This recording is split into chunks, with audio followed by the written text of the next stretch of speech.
J'ai 3 garçons dans une chambre, ma fille dans une chambre, et nous on a une chambre, donc c'est juste. Mais à un moment donné, on va peut-être faire une autre demande à l'agence immobilière sociale pour nous trouver une maison plus grande.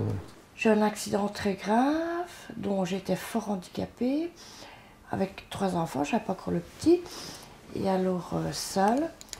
Et alors, bon, je déménageais de là, c'est trop petit, j'allais autre part, mais toujours le prix des loyers incroyable. Donc les agences immobilières sociales sont des ASBL agréées par le gouvernement wallon.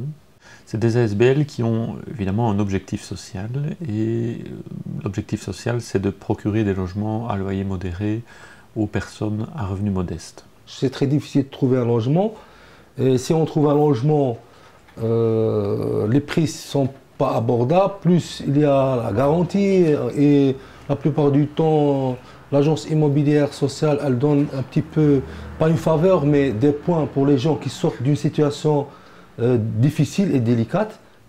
Et donc, pour réaliser cet objectif, l'agence immobilière sociale, c'est l'intermédiaire entre des propriétaires privés ou publics et des locataires à revenus modestes. J'ai 4-5 biens qui sont mis en fait en gestion auprès des AIS. Actuellement, on gère 240 logements, donc on est la plus grosse, je pense, agence immobilière sociale de Wallonie pour l'instant. On espère bien que les autres vont nous rattraper, nous dépasser. Pour se montrer attrayante, l'agence immobilière sociale va garantir toute une série de choses à ce propriétaire privé. D'une part, la garantie du paiement du loyer tous les mois, et nous garantissons également les vides locatifs. Donc entre les changements de locataire, le propriétaire a l'assurance de recevoir son loyer. Et alors aussi, la région wallonne offre une prime. Enfin, il y a plusieurs avantages. C'est vrai qu'en définitive, la différence entre un loyer que j'aurais pu espérer pour cette maison et celui que j'ai, c'est vrai qu'il est moindre. À court terme, c'est peut-être pas intéressant, mais disons qu'à long terme, ça l'est au niveau surtout du taux d'occupation, du vide locatif. Et le facteur social ne me déplaisait pas non plus. Donc l'idée que la maison serait occupée par des personnes qui n'avaient pas énormément de moyens, ben c'était aussi un facteur. Pour une maison 3 ou 4 chambres, on va se situer entre 400 et 500 euros maximum. Et quand je dis 500 euros, c'est pour les logements de 6 chambres qui sont extrêmement rares. Les autres, on va plutôt plafonner aux environs de 450 euros.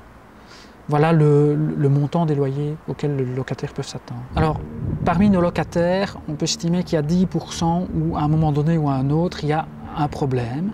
Et dans ces 10% de problèmes, je dirais, il y en a 5 qui vont se résoudre simplement par la négociation, par des étalements de paiement, des petits travaux qui doivent être faits par le locataire et qui vont pouvoir être faits par l'AIS, et le locataire prendra sa part ensuite dans le remboursement.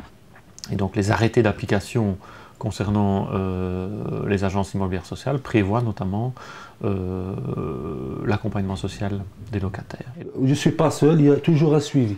Il y a un suivi de la part de l'agence.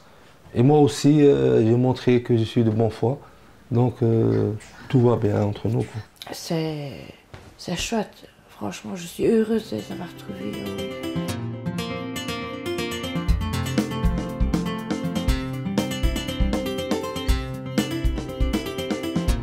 En région wallonne, 23 agences immobilières sociales permettent la location de logements aux ménages à revenus modestes et garantissent dans une même démarche les droits du propriétaire. Informez-vous au 0800 11 901.